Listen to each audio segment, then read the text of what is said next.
Hello everyone and welcome to the moment you've all been waiting for. It is the grand final of the Chessable Masters 2025. Magnus won the final and now he's here fighting against Hikaru in the grand final. Hikaru defeated Jan Nepomniachtchi to bounce back from the loser's bracket into the winner's bracket of the grand final. And this is now, this is it. This is the main event, and in the final, Magnus completely obliterated Hikaru. So let's see what happened in this one, and can Hikaru bounce back? If he beats Magnus, then he has to beat him twice, like in Sekiro, Magnus dies twice. But if not, if Magnus takes the first one, then that's it. Magnus wins the entire thing. So let's check it out. It's a really cool game, and we're also going to show another game in this video, as it's just very nice. We're not going to analyze it, we're just going to show it. So okay, pawn to e4. Sorry about that. Played by Magnus. We have pawn to e5 by Hikaru. Knight to f3. We have knight to c6 and bishop to c4. The Italian game is on the board. We have knight to f6. And now, not everyone's favorite, but pawn to d3. We have pawn to h6 and now castle's kingside. We have, sorry, that's not a castle's kingside, castle's kingside. We have bishop to c5, the standard Gioco Piano game. We have pawn to c3, d6, and knight b to d2. Castle's kingside, pawn to h3, and pawn to b6. So pretty standard stuff. A lot of people play this, but most of all, Hikaru plays this quite regularly. We have rook to e1, pawn to a5, and now the top move here is knight to f1. But Hikaru had this position against so many people. He had it against Caruana, against Lanier, against Peter Svidler. He defeated Hans from this position, but like I said, knight to f1 is the go-to move here. But Magnus plays pawn to a4, which has never been played, and it is now as of move 10 that we have a completely new game. So okay, Hikaru continues development. Bishop e6 offers a trade of bishops. We have pawn to b3 and rook to e8. We have bishop to b5 now, pinning the knight, and bishop to d7. Unpinning, knight to c4, putting pressure on the bishop, and bishop to c5. We have bishop to d2, preparing pawn to b4, which is very convenient as it will come with tempo. So Hikaru goes bishop to a7, and he basically invites Magnus to trade down a lot of material. Idea being that you can capture the knight to remove the defender of the a5 pawn, and then bishop captures and f2 comes with check, and then Hikaru picks up the knight on a5. So that is the offer being made here, and Magnus calculates a little bit, not a lot, some 40 seconds invested in this calculation, and plays bishop captures on c6. You also have the clock times here. To check it out, bishop captures, we have knight captures on a5, bishop captures on f2, king captures, and rook captures on a5. So of course, when you're playing black, when white controls more space, it is in your best interest to trade down, and then you will not feel as pressured. But of course, you see that Magnus will now start pushing his pawns on the queen side and try to create a passed a pawn.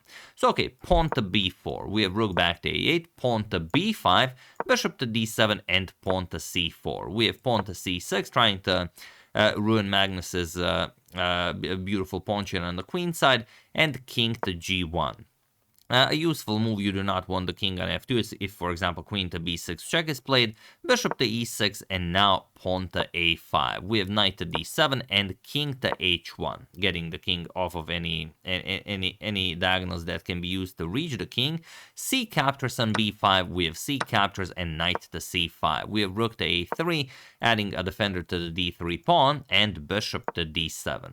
We have queen to b1, defending on b5, knight to e6, and now Magnus continues pushing. Pawn to a6, we have captures, and knight to c5, attacking the pawn, and pawn to a7. Now, okay, it's very unpleasant when your opponent gets the pawn all the way to a7, but objectively, this is a perfectly playable position, and it's, if you play it precisely, it's a draw.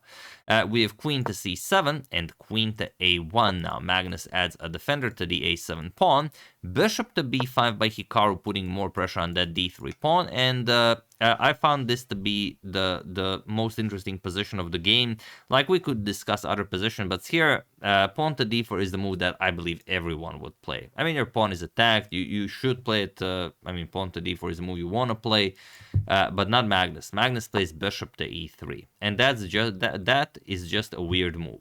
It's a great move, the engine loves it, but it is a weird move to play. He's inviting Hikaru to capture on d3, but the pawn is defended via tactic. But Hikaru doesn't buy it. He plays knight captures on d3, attacks the rook on e1, and Magnus plays rook to b1. And now, of course, the idea is, okay, we attack the bishop either moves or we capture it, and then we eliminate the knight on d3. So what should Hikaru play?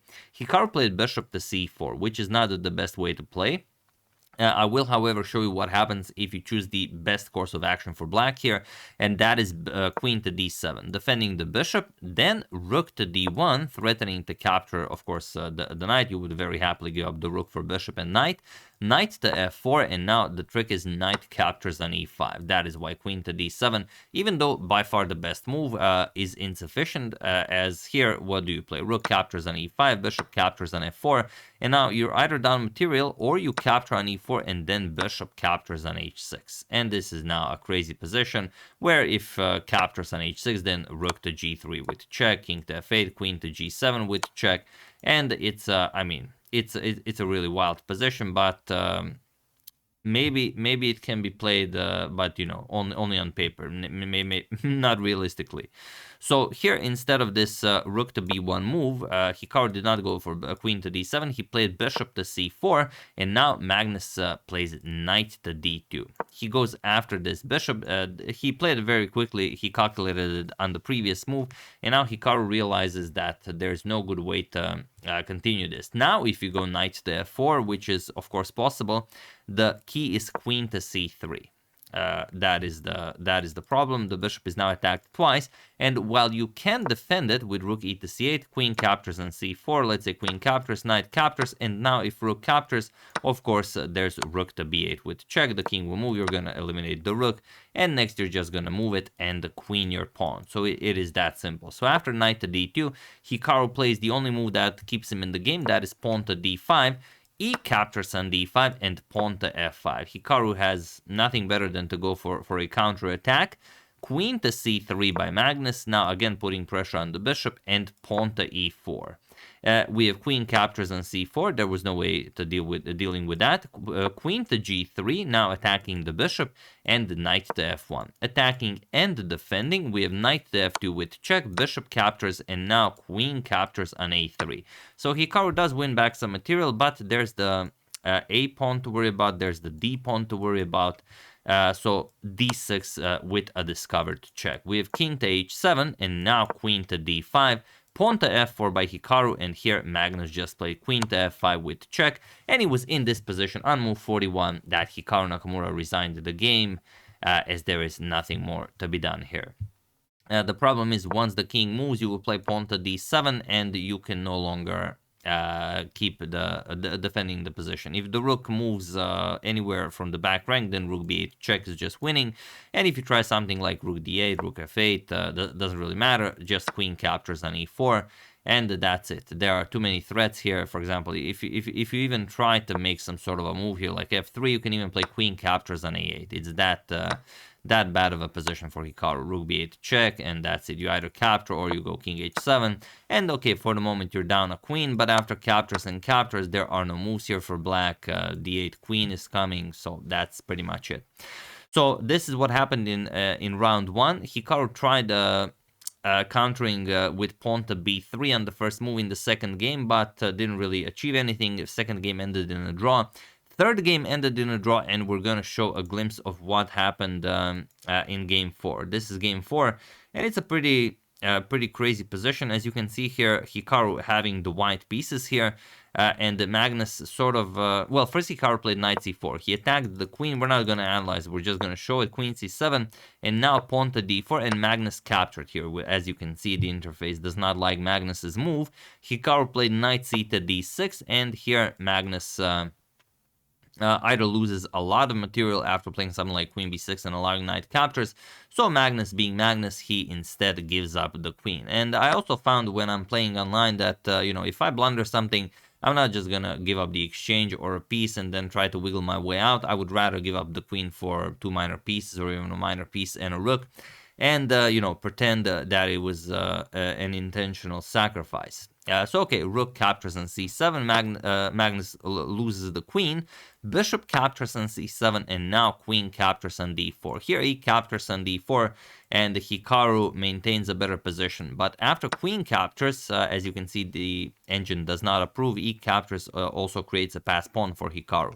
But it seems that now after Magnus plays bishop to e5, Magnus's position just has no weakness. Hikaru does go queen to a7, he puts pressure on the b pawn, now pawn to b6. Hikaru captures on a6, now rook to a8, and now queen to b5, rook captures on a3. And the queen alone cannot fight against all of Magnus's pieces, and there are no pawns that you can push. Usually a queen and maybe a passed pawn that you can push will overcome anything, but if there's no passed pawn that you can push, Magnus can hold this easily. Hikaru does play the rook to d1. It's very annoying as it prevents the knight from moving, and there are many ways you could counter. You go h5, maybe king g7 followed by knight to c7, as it would attack the queen, and then you would handle, your rook on d8. But Magnus goes rook to c8 instead. This is now done by a tactic. It seems like you can now capture, but not really, as your back rank is weak. So that's not, I mean, we could even show it like rook captures, and now after bishop captures and queen captures, there's a rook to c1 or rook to a1 with check. It doesn't matter. And even though you can block with the bishop, then you can bring the other rook, and then, of course, there's not enough material to continue playing this. So after rook c8, g3 was played. Hikaru realizes, of course, that his back rank is weak, and now rook to a5 by Magnus. We have queen to f1, and now king to g7, knight to d2, and now knight to c3. And now Magnus's position is already even better. We have rook to e1 and now pawn to b5. We have bishop to g2 and rook to d8, putting pressure on the knight, knight to f3, and bishop captures on b3. Now Magnus even has a passed pawn here, and if he wants, he can play this for a win. But he doesn't need to, as he only needs a draw to win the match. That's one thing, for example, I don't like about the match format, is that, Magnus would never ruin a better position to just win the match. I mean, he would always try to find the best move. We've seen positions where every move is winning, but Magnus still, spends time to find the top move recommended by the engine.